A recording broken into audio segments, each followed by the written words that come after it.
தமிழ்நாட்டில் ஆண்டுதோறும் 4000 வேளாண் பட்டதாரிகளும் 600க்கு மேற்பட்ட வேளாண் பட்டயதாரர்களும் வேளாண் கல்வியை நிறைவு செய்கின்றனர். இவர்களின் படிப்பறிவும் தொழில்நுட்ப திறனும் உழவர்களுக்கு உதவியாக இருந்து வேளாண்மை செழித்திட உதவிடும் வகையில் 1000 முதலமைச்சரின் உழவர் நல சேவை மையங்கள் அமைக்கப்படும். எப்படி மக்கள் முதல்வர் மருந்தகமோ அதே போல முதல்வர் மருந்தகமோ அதே போல இத்திட்டத்தில் ரூபாய் 10 லட்சம் முதல் ரூபாய் 20 லட்சம் மதிப்பிலான இம்மையங்கள் அமைத்திட 30% மானியமாக ரூபாய் 3 லட்சம் முதல் 6 லட்சம் வரை வழங்கப்படும். இதற்கென ரூபாய் 42 கோடி மாநில நிதி ஒதுக்கீடு செய்யப்படும்.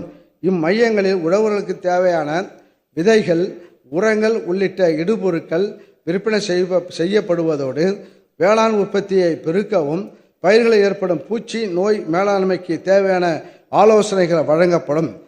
அத்துடன் நவீன தொழில்நுட்பங்கள், வேளாண் விளைபொருட்களை மதிப்பு கூட்டுதல் குறித்த ஆலோசனைகளும் வழங்கப்படும்.